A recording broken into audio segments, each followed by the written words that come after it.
Shri Gurudev Datta channel मध्ये तुम्हाला सर्वांचं स्वागत असो।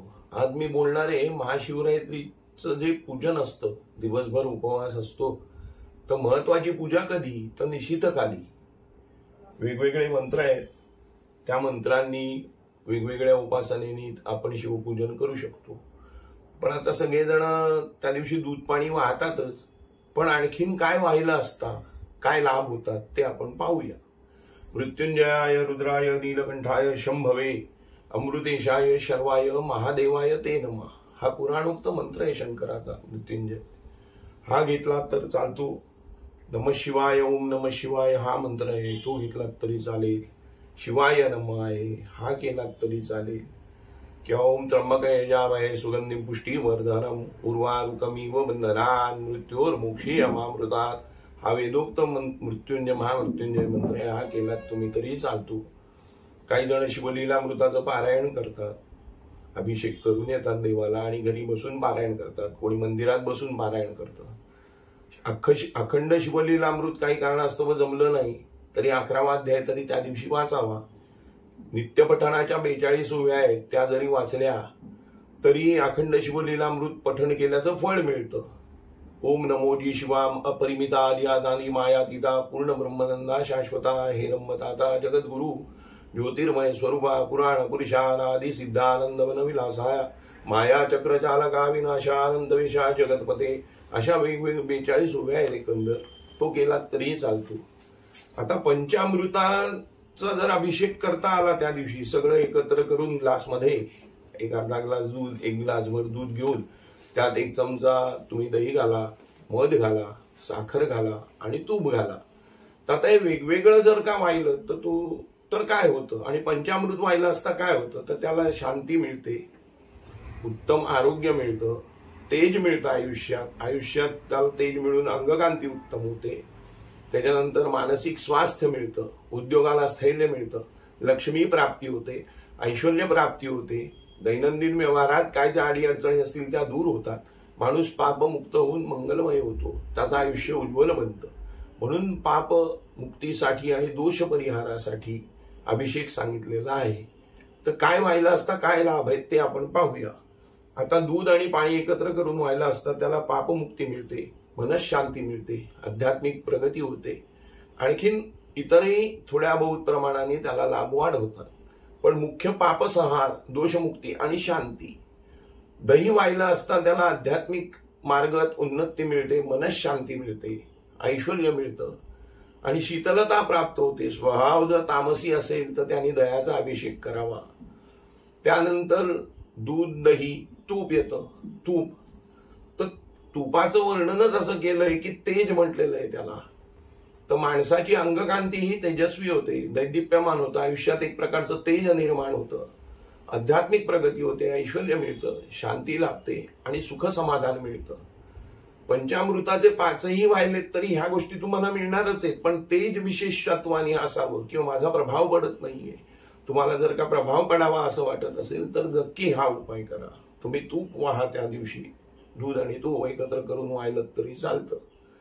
त्याच्यानंतर मध येतो, मधानी पवित्रता वाढते माणसाच्या आचरणातली, त्याच्या आचरणात शुद्धता येते, मधानी पवित्रता वाढते, ऐश्वर्य लाभतं, शांती मिळते, मानसिक स्वास्थ्य मिळतं। साखर जर एखाद्याचे व्यवहार अडचणीत येत असतील, व्यवहार अडकत असतील, काही अचिव्हमेंट्स असतात की बाबा हा व्यवहार झाल्यावर मला एवढं मिळवीन, मी एवढं मिळवू शकतो, पण त्याच्या जर व्यवहार मार्गाला लागत नसतील तर साखरेने अभिषेक करावा त्या दिवशी। पाण्यात साखर एकत्र करून किंवा डायरेक्ट शिवलिंगावर, शिवपिंडीवरती साखर वाहून वर पाण्याची धार धरली तरी चालू शकतं। बेलपूजन सांगितलेलं आहे, शंकराची आपण रोज पूजा करतो तशी पूजा करायची आहे आणि ह्या सांगितलेल्या विशेष ज्या वस्तू आहेत, दूध, दही, तूप, मध, साखर, ह्या तुम्ही व्हा। म्हणाले काही नाही याच्या व्यतिरिक्त अजून काय, बाबा माझी तब्येत सारखी आजारी असते तर मी काय करू, एक ग्लासभर पाणी घ्या, त्याच्यामध्ये 2 चिमटे हळद घाला, आणखीन तुम्हाला मिळालं तर धोत्र्याचं फळ बघा त्या दिवशी, महाशिवरात्रीच्या दिवशी व्हायचंय। निशितकाल पूजन सांगितलेलं आहे, म्हणजे 8 प्रहर, आज सूर्योदय ते उद्या सूर्योदय 8 प्रहर होतात। तर निशितकाल पूजा म्हणजे प्रदोष समयापासून चालू होतो, महत्वाचा काळ हा रात्री 12 वाजता येतो। तसं संध्याकाळी 6:30 तिन्ही सांजापासून ते दुसऱ्या दिवशीच्या सूर्योदयापर्यंत हा निश्चित काल घडलेला आहे. आणि महाशिवरात्रीचं जागरण, दिवसभराचं उपोषण, आणखीन निशितकाली शिवपूजन हे या व्रताचं महत्व आहे आणि त्या दिवशी ते करावं. आता तुम्ही म्हणाल रात्रीच्या दिवशी काय देवळात जाणं शक्य नाही, घरी केलं तर चालतं का? घरी गेलं तरीही चालेल. तुमच्या घरी जर शिवलिंग असेल तर त्याच्यावर करा.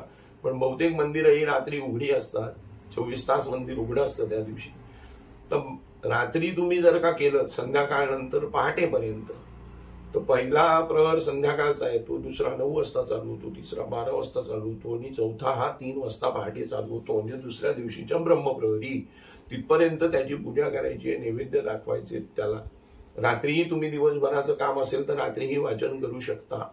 जसं आपण बघितलं की धोत्र्याचं फळ हे हळदीत बुडवायचंय आणि व्हायचंय, त्याने विशेषत्वे लाभ होईल, आशीर्वाद प्राप्त होईल. आता तुम्ही म्हणाल माझे व्यवहार तोंडावर येत आहेत आणि होत नाहीयेत, तर मी तुम्हाला सांगेन लिंबू आणि आलं हे नसलेला उसाचा रस हा अर्पण करा. त्या दिवशी रात्री तुम्ही प्रदोषकाळी पूजन करताना तो व्हा आणि लाभ मिळवा.